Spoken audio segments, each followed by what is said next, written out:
Hi, welcome to Tim's Read Throughs.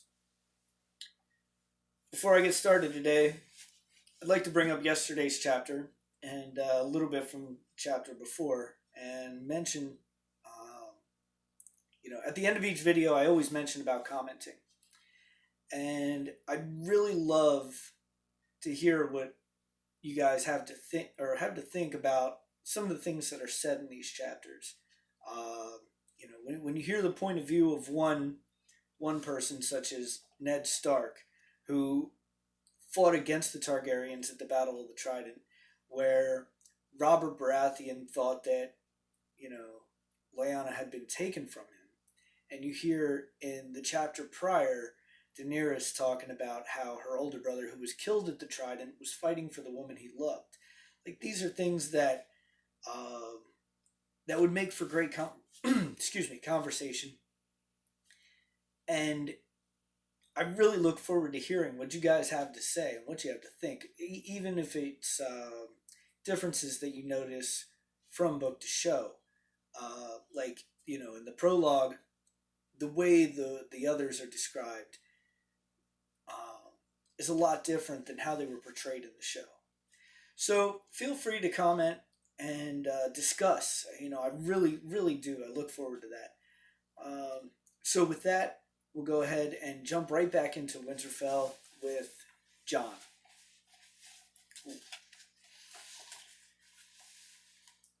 There were times, not many, but a few, when Jon Snow was glad he was a bastard.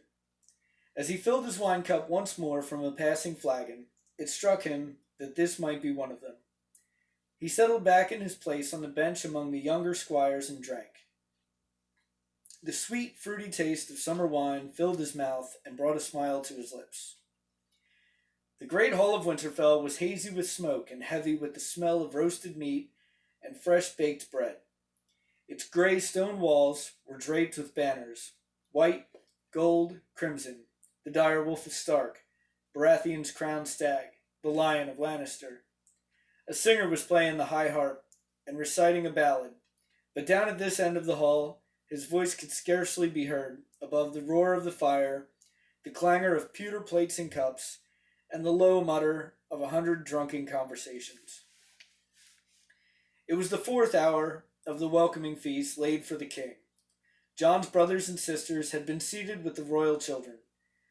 Beneath the raised platform were Lord and Lady Stark, hosted the king and queen. In honor of the occasion, his lord father would doubtless permit each child a glass of wine, but no more than that. Down here on the benches, there was no one to stop Jon from drinking as much as he had a thirst for. And he was finding he had a man's thirst, to the raucous delight of the youths around him, who urged him on every time he drained a glass. They were fine company, and Jon relished the stories they were telling, tales of battle and betting and the hunt. He was certain that his companions were more entertaining than the king's offspring. He had sated his curiosity about the visitors when they made their entrance. The procession had passed not a foot from the place he had been given on the bench, and Jon had gotten a good long look at them all. His lord father had come first, escorting the queen. She was as beautiful as men said. A jeweled tiara gleamed amidst her long golden hair, its emeralds a perfect match for the green of her eyes. His father helped her up the steps to the dais and led her to her seat. But the queen never so much as looked at him. Even at 14, Jon could see through her smile. Next had come King Robert himself, with Lady Stark on his arm.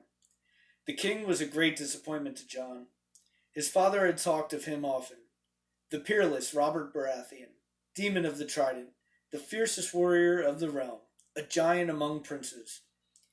Jon saw only a fat man, red-faced under his beard, sweating through his silks. He walked like a man half in his cups. After them came the children. Little Rickon first, managing the long walk with all the dignity a 3-year-old could muster. Jon had to urge him on when he stopped to visit. Close behind came Robb, in grey wool trimmed with white, the Stark colors. He had the Princess Myrcilla on his arm. She was a wisp of a girl, not quite 8, her hair a cascade of golden curls under a jeweled net. Jon noticed the shy looks she gave Robb as they passed between the tables and the timid way she smiled at him. He decided she was insipid. Robb didn't even have the sense to realize how stupid she was. He was grinning like a fool. His half-sisters escorted the royal princes. Arya was paired with the plump young Tommen, whose white blonde hair was longer than hers. Sansa, 2 years older, drew the crown prince, Joffrey Baratheon. He was 12, younger than Jon or Robb, but taller than either, to Jon's vast dismay. Prince Joffrey had his sister's hair and his mother's deep green eyes. A thick tangle of blonde curls dripped down past his golden choker and high velvet collar. Sansa looked radiant as she walked beside him, but Jon did not like Joffrey's pouty lips or the bored, disdainful way he looked at Winterfell's great hall. He was more interested in the pair that came behind him, the Queen's brothers, the Lannisters of Casterly Rock, the Lion and the Imp. There was no mistaking which was which. Sir Jaime Lannister was twin to the Queen Cersei, tall and golden, with flashing green eyes and a smile that cut like a knife. He wore crimson silk, high black boots, a black satin cloak. On the breast of his tunic, the lion of his house was embroidered in gold thread, roaring its defiance. They called him the Lion of Lannister to his face and whispered Kingslayer behind his back. Jon found it hard to look away from him. This is what a king should look like, he thought to himself as the man passed. Then he saw the other one, waddling along, half hidden by his brother's side, Tyrion Lannister, the youngest of Lord Tywin's brood, and by far the ugliest. All that the gods had given to Cersei and Jaime, they had denied Tyrion. He was a dwarf, half his brother's height, struggling to keep pace on stunted legs. His head was too large for his body, with a brute's squashed-in face beneath the swollen shelf of a brow. One green eye and one black one peered out from under a lank fall of hair so blonde it seemed white. Jon watched him with fascination.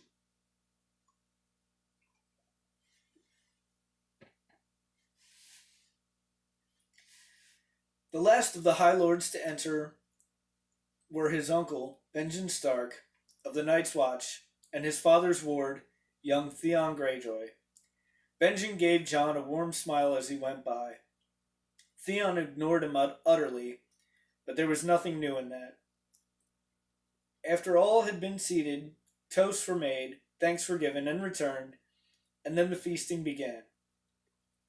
Jon had started drinking then, and he had not stopped. Something rubbed against his leg beneath the table. Jon saw red eyes staring up at him. "Hungry again?" he asked. There was still half a honeyed chicken in the center of the table. Jon reached out to tear off a leg, then had a better idea. He knifed the bird whole and let the carcass slide to the floor between his legs. Ghost ripped into it in savage silence. His brothers and sisters had not been permitted to bring their wolves to the banquet, but there were more curs than Jon could count at his end of the hall, and no one had said a word about his pup. He told himself he was fortunate in that too. His eyes stung. Jon rubbed at them savagely, cursing the smoke. He swallowed another gulp of wine and watched his dire wolf devour the chicken. Dogs moved between the tables, trailing after the serving girls. One of them, a black mongrel bitch with long yellow eyes, caught the scent of the chicken and stopped at the edge under the bench to get a share. Jon watched the confrontation. The bitch growled low in her throat and moved closer. Ghost looked up, silent, and fixed the dog with those hot red eyes. The bitch snapped an angry challenge. She was 3 times the size of the direwolf pup. Ghost did not move. He stood over his prize and opened his mouth, baring his fangs. The bitch tensed, barked again, then thought better of this fight. She turned and slunk away. with one last defiant snap to save her pride. Ghost went back to his meal. Jon grinned and reached under the table to shuffle the shaggy white fur. The dire wolf looked up at him, nipped gently at his hand, then went back to eating. Is this one of those dire wolves I've heard so much of? A familiar voice asked close at hand. Jon looked up happily as his Uncle Ben put a hand on his head and ruffled his hair, much as Jon ruffled the wolf's. Yes, he said. His name is Ghost. One of the squires interrupted the bawdy story he had been telling to make room at the table for their lord's brother. Benjen Stark straddled the bench with long legs and took a wine cup out of Jon's hand. Summer wine, he said after a taste. Nothing so sweet. How many cups have you had, Jon? Jon smiled. Ben Stark laughed. As I feared. Well, I believe I was younger than you the first time I got truly and sincerely drunk. He snagged a roasted onion, dripping with brown gravy, from a nearby trencher and bit into it. It crunched. His uncle was sharp-featured and gaunt as a mountain crag, but there was always a hint of laughter in his blue-gray eyes. He dressed in black, as befitted a man of the Night's Watch. Tonight, it was rich black velvet with high leather boots and a wide belt with a silver buckle. A heavy silver chain was looped around his neck. Benjen watched Ghost with amusement as he ate his onion. A very quiet wolf, he observed. He's not like the others, Jon said. He never makes a sound. That's why I named him Ghost. That, and because he's white. The others are all dark, gray, or black. There are still dire wolves beyond the wall. We hear them on our rangings. Benjen Stark gave Jon a long look. Don't you usually eat at table with your brothers? Most times, Jon answered in a flat voice. But tonight Lady Stark thought it might give insult to the royal family to seat a bastard among them. I see. His uncle glanced over his shoulder at the raised table at the far end of the hall. My brother does not seem very festive tonight. Jon had noticed that too. A bastard had to learn to notice things, to read the truth that people hid behind their eyes. His father was observing all the courtesies, but there was tightness in him that Jon had seldom seen before. He said little, looking out over the hall with hooded eyes, seeing nothing. 2 seats away, the king had been drinking heavily all night. His broad face was flushed behind his great black beard. He made many a toast, laughed loudly at every jest, and attacked each dish like a starving man. But beside him, the queen seemed as cold as an ice sculpture. The queen is angry too, Jon told his uncle in a low, quiet voice. Father took the king down to the crypts this afternoon. The queen didn't want him to go. Benjen gave Jon a careful, measuring look. You don't miss much, do you, Jon? We could use a man like you on the wall. Jon swelled with pride. Robb is a stronger lance than I am, but I'm a better sword. And Hullen says I sit a horse as well as anyone in the castle. Notable achievements. Take me with you when you go back to the wall, Jon said, in a sudden rush. Father will give me leave to go if you ask him. I know he will. Uncle Benjen studied his face carefully. The wall is a hard place for a boy, Jon. I'm almost a man grown, Jon protested. I will turn 15 on my next name day, and Maester Lewin says bastards grow up faster than other children. That's true enough, Benjen said, with a downward twist of his mouth. He took Jon's cup from the table, filled it fresh from a nearby pitcher, and drank down a long swallow. Daeron Targaryen was only 14 when he conquered Dorne, Jon said. The young dragon was one of his heroes. A conquest that lasted a summer, his uncle pointed out. Your boy king lost 10,000 men taking the place, and another 50 trying to hold it. Someone should have told him that war isn't a game. He took another sip of wine. Also, he said, wiping his mouth, Daeron Targaryen was only 18 when he died. Or have you forgotten that part? I forget nothing, Jon boasted. The wine was making him bold. He tried to sit very straight to make himself seem taller. I want to serve the night's watch, uncle. He had thought on it long and hard, lying abed at night while his brothers slept around him. Robb would someday inherit Winterfell, would command great armies as the Warden of the North. Bran and Rickon would be Robb's bannermen and rule holdfast in his name.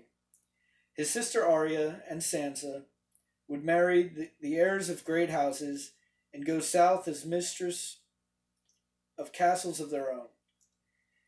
But what place could a bastard hope to earn? You don't know what you're asking, Jon. The Night's Watch is a sworn brotherhood. We have no families.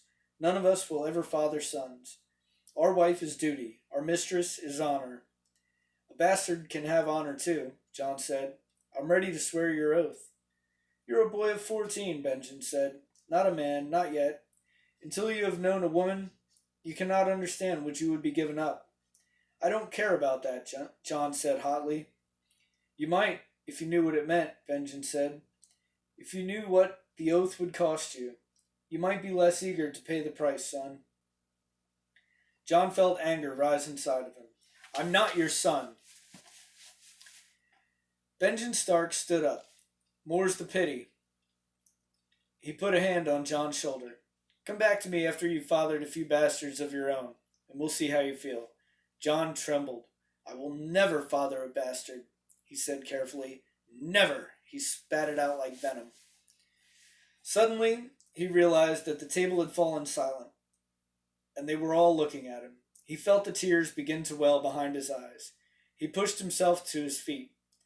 I must be excused, he said, with the last of his dignity. He whirled and bolted before they could see him cry. He must have drunk more wine than he realized. He got his feet tangled under him as he tried to leave, and he lurched sideways into the serving girl and sent a flagon of spiced wine crashing to the floor. Laughter boomed all around him, and Jon felt hot tears on his cheeks. Someone tried to steady him. He wrenched free of their grip and ran, half blind, for the door. Ghost followed close at his heels, out into the night.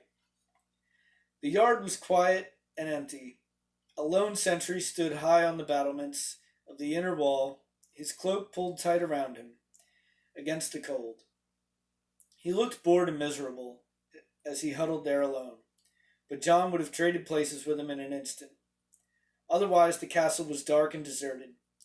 Jon had seen an abandoned holdfast once, a drear place where nothing moved but the wind and the stones kept silent about whatever people had lived there. Winterfell reminded him of that tonight. The sounds of music and song spilled through the open windows behind him. They were the last things Jon wanted to hear. He wiped away his tears on the sleeve of his shirt, furious that he had let them fall, and turned to go.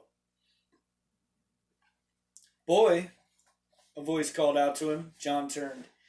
Tyrion Lannister was sitting on the ledge above the door to the great hall, looking for all the world like a gargoyle. The dwarf grinned down at him. Is that animal a wolf? A dire wolf, Jon said. His name is Ghost. He stared up at the little man, his disappointment suddenly forgotten. What are you doing up there? Why aren't you at the feast? Too hot, too noisy, and I drunk too much wine, the dwarf told him. I learned long ago that it is considered rude to vomit on your brother. Might I have a closer look at your wolf? Jon hesitated, then nodded slowly. Can you climb down, or shall I bring a ladder? Oh, bleed that, the little man said. He pushed himself off the ledge into empty air. Jon gasped, then watched with awe as Tyrion Lannister spun around in a tight ball, landed lightly on his hands, then vaulted backward onto his legs. Jon backed away from him uncertainly. The dwarf dusted himself off and laughed. I believe I've frightened your wolf. My apologies. He's not scared, Jon said. He knelt and called out, Ghost, come here, come on. That's it. The wolf pup padded closer and nuzzled at Jon's face, but he kept a weary eye on Tyrion Lannister. and when the dwarf reached out to pet him, he drew back and bared his fangs in a silent snarl. "Shy, isn't he?" Lannister observed. "Sit, Ghost," Jon commanded. "That's it. Keep still." He looked up at the dwarf. "You can touch him now. He won't move until I tell him to. I've been training him." "I see," Lannister said. He ruffled the snow-white fur between Ghost's ears and said, "Nice wolf." "If I wasn't here, he'd tear out your throat," Jon said. It wasn't actually true yet, but it would be. "In that case, you had best stay close," the dwarf said. He cocked his oversized head to one side and looked Jon over with his mismatched eyes. "I am Tyrion Lannister." "I know," Jon said. He rose, standing. He was taller than the dwarf. It made him feel strange. "You're Ned Stark's bastard, aren't you?" Jon felt a coldness pass right through him. He pressed his lips together and said nothing. "Did I offend you?" Lannister said. "Sorry, dwarfs don't have to be tactful. Generations of capering fools and motley have won me the right to dress badly and say any damn thing that comes into my head." He grinned. "You are the bastard, though." "Lord Eddard Stark is my father," Jon admitted stiffly. Lannister studied his face. "Yes," he said, "I can see it. You have more of the North in you than your brothers." "Half-brothers," Jon corrected. He was pleased by the dwarf's comment, but he tried not to let it show. "Let me give you some counsel, bastard," Lannister said. "Never forget what you are, for surely the world will not. Make it your strength, then it can never be your weakness. Armor yourself in it, and it will never be used to hurt you." Jon was in no mood for anyone's counsel. "What do you know about being a bastard?" "All dwarfs are bastards in their father's eyes." "You are your mother's true-born son of Lannister." "Am I?" the dwarf replied, sardonic. "Do tell my lord father. My mother died birthing me, and he's never been sure." "I don't even know who my mother was," Jon said. "Some woman, no doubt. Most of them are." He favored Jon with a rueful grin. "Remember this, boy. All dwarfs may be bastards, yet not all bastards need be dwarfs." And with that he turned and sauntered back into the feast, whistling a tune. When he opened the door, the light from within drew his shadow clear across the yard, and for just a moment Tyrion Lannister stood tall as a king. So with that, we end another chapter in George R. R. Martin's A Game of Thrones. The next video will be the second Catelyn chapter, so stay tuned, and I hope you enjoyed the video. Thank you.